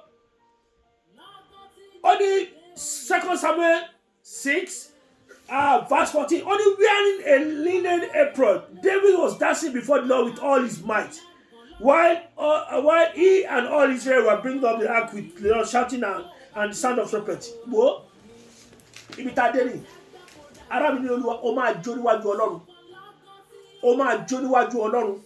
Ó máa jójú ayọ̀ níwájú Ọlọ́run. Ó máa jó ijó nínú ọdún yìí, ó máa jó ijó ayọ̀ níwájú Ọlọ́run. Nínú ọdún yìí mo ló máa jó ijó ayọ̀ níwájú Ọlọ́run. Mo nínú ọdún yìí, I want you to go and read that 2 Samuel chapter 6. Go and read it from the beginning to the end.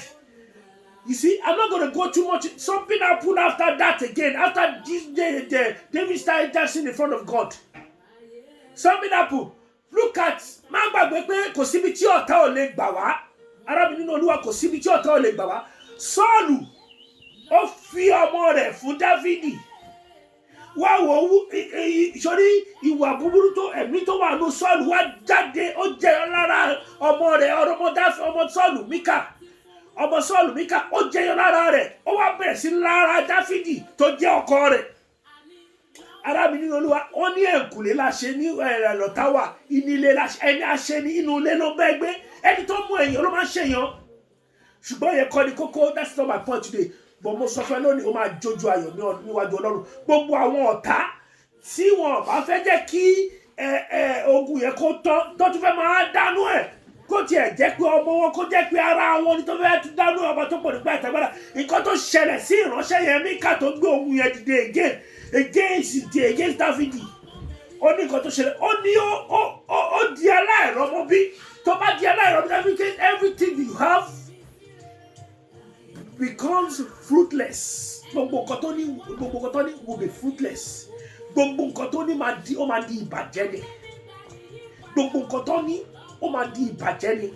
Mo ní lágbára Ọlọ́run, ọba tó pọ̀ nípa àtàgbára Ọlọ́run ò ní fi ẹ́ sílẹ̀. My brothers and my sisters, let me just quickly pray because I've taken much of your time. But mo kàn fún any prayer point here. I want you to go and use it to pray today. Ọba tó pọ̀ nípa àtàgbára ayérayé Ọlọ́run, mo ní adúpẹ́ lọ́wọ́ yín fún àǹfààní tẹ́ fún wa lónìí. Adúpẹ́ torí pé ọ̀rọ̀ yín ìyè ni, ọ̀rọ̀ yín ìgbàlà ni. Adúpẹ́ torí pé ẹ fi wá sílẹ̀, adúpẹ́ torí pé ẹ jẹ́ wa agbára inú ayé wa. Ọlọ́run, wákàtí ọ̀rọ̀ mẹ́ta náà tá sọ lónìí, ọba tó pọ̀ nípa àtàgbára. Olúwa jẹ́ ká mú lò, ọba tó pọ̀ nípa àtàgbára. Bí ó ṣe gbọ́wọ́ sókè tí ogun ayé wọn ṣẹ́, ogun ayé ọmọ Ísírẹ́lì ṣẹ́ lọ, gbogbo ogun ayé wa jẹ́ kó ṣẹ́, ọba tó pọ̀ nípa àtàgbára.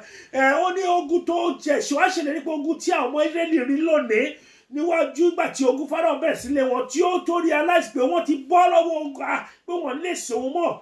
Wọ́n ti bọ́ tó bẹ̀rẹ̀ sílé wọn, gbogbo ogun tó bá tún fẹ́ dìde, tó fẹ́ tẹ̀lé wa, tí ò gbọ́rọ̀, tí ọkàn wọn lè sí wa láti lé wa sí ọba tó pọ̀ nípa àtàgbára. Gbogbo ogun báyìí, Olúwa jẹ́ kó ṣègbé sínú ogun. Olúwa jẹ́ kó ṣègbé sínú ogun. Nígbà tí ó bá ṣẹ́ gbogbo ogun náà tó tá bá jó níwájú rẹ̀, tá bá rí ẹ̀dákẹ́dá tó tún lè máa ṣe núbínúbí sí ọba tó pọ̀ nípa àtàgbára. Gbogbo nǹkan tó bá ní ọba tó pọ̀ nípa àtàgbára, Olúwa jẹ́ kó ṣaláìléso ọba tó pọ̀ nípa àtàgbára gbogbo kan tó bá jẹ́ kó ṣaláìléso Ọlọ́run dì wá mú ṣèyanu ayé wa má fọ́ sílẹ̀ má kọ̀ wá sílẹ̀ jẹ́wọ́ agbára rẹ̀ nínú ayé torí pé a fẹ́ rí yín oṣù tuntun tá a fẹ́ mú yìí ọ̀sẹ̀ tuntun tá a fẹ́ mú ọba tó pọ̀ nípa ayọ̀ jẹ́ kó jẹ́ tiwa mo ní ayọ̀ jẹ́ kó jẹ́ tiwa Ọlọ́run kó má fọ́ sílẹ̀ kó má kọ̀ sílẹ̀ ayé Ọlọ́run mọ́lẹ́ ọba tó pọ̀ nípa Olúwa tọ̀mọ́lẹ̀ sọ́rọ̀ ọ̀rọ̀ wa jẹ́ ká rí bá ti ṣe jẹ́ ká rọ́nà gbégbà ọba tó pọ̀ nípa àṣetì kó má wọ ọ̀rọ̀ wa Olúwa dì wá nínú má fọ́ sílẹ̀ má kọ̀ wá sílẹ̀ Jésù Olúwa wa àmín àmín àmín lórúkọ Jésù ayára mi ní Olúwa mo dúpẹ́ lọ́wọ́ yín. I thank you everybody for your patience. I will become more than our normal times, but it is the Spirit of God as the Spirit directs. That's how I go about it. So, but I thank God that the Spirit of God has spoken and has kind of explain what we have to do. Please don't forget to pray for Nigeria. Don't forget to pray for the people back home. Nítorí pé Ọlọ́run fi wọ̀n pé nǹkan tó máa ṣẹlẹ̀ ní oṣù mẹ́ta sí ìgbà káwa yìí ó máa ní agbára ṣùgbọ́n nǹkan búburú ò ní ṣẹlẹ̀ àjàgà búburú ò ní ṣẹlẹ̀ kò ní ṣẹlẹ̀ sórí ìwà ọba tó pọ̀ nípa àtàgbà nítorí owó agbára àwọn tó ń gbàdúrà fún òun náà Ọlọ́run yóò dì nínú ọ̀mù Ọlọ́run ní fún àṣìlẹ̀ kò ní kọ̀ wá sílẹ̀ ìyanu ayọ̀ yóò ṣẹlẹ̀ nínú ayọ̀ ọ̀sẹ̀ tuntun tó mú yóò di ọ̀sẹ̀ ayọ̀ fún ẹ ó máa jẹ́ ọ̀sẹ̀ ológo ọ̀sẹ̀ tó máa rí kílọ̀ nípe tó máa rí ìyọ́nú Ọlọ́run tó máa rí àánú Ọlọ́run tó máa rí oore ọ̀fẹ́ Ọlọ́run kò ní fi ẹ́ sílẹ̀ kò ní kọ̀ sílẹ̀. My brother and sisters, I said it last week. I said we have a YouTube channel now. Can you please subscribe to our YouTube channel, which is Divine Word CNS UK? If you type it, please like the page, subscribe, so that we can get more people. The more people you ask or the more people you invite to like the page or subscribe to the page, the tendencies, our chances of doing YouTube live as well. Because right now we have a YouTube, but we record the program to post on it. But we want to start posting live. We want to start doing live on YouTube as well. Because there are some people that don't want to go on Facebook. But with YouTube, they can join us live as well and be part of the program as well. Because a lot of people are running away from YouTube. I'm not going to lie to you. I'm running away from it as well. But as at now, this is what we can do. This is the only thing we can do to speak to to people. Láti jẹ́ kí àwọn èèyàn gbọ́ ọ̀rọ̀ Ọlọ́run ọba tó pọ̀ nípa àtàgbára ọ̀rọ̀ Ọlọ́run náà tá a gbọ́ Ọlọ́run ò ní ṣe kí ni kò ní dojú tì wá Ọlọ́run á dì wá mú. Please, I beg you, share this program. There's no condition to you sharing it. Share it and God will bless you. If you don't share it, God will still bless you. You can see on our program, we don't put any account there. We don't put any number. If you want prayer, call. But no account for you to go and contribute. We don't want. All I want you to do, the contribution I want you to do, is to share the program. Let other people share this grace that you are getting. The grace is free. This grace is free. Share so that people too can share that grace as well. So they can hear the word of God and know that God is the only one that can set them free from all this captivity that they are in. Ọlọ́run nìkan ló lè tú wọn sílẹ̀ nínú ìgbèkùn tí olúkálùkù wà. Ọlọ́run á tú èmi àti ẹ sílẹ̀ nínú ìgbèkùn tàbá wà nínú ìgbèkùn. Ọlọ́run á tú wọn sílẹ̀. Ọlọ́run ò ní fún wa sílẹ̀. Please subscribe to our YouTube channel. It is Divine Word CNS UK. Please subscribe to the YouTube channel and the God will bless you. The more you subscribe, the more our tendency. Thank you very much. I do have a good, beautiful day. Till next week, 3 o'clock. Thank you very much. Have a wonderful day. Bye. Stay blessed.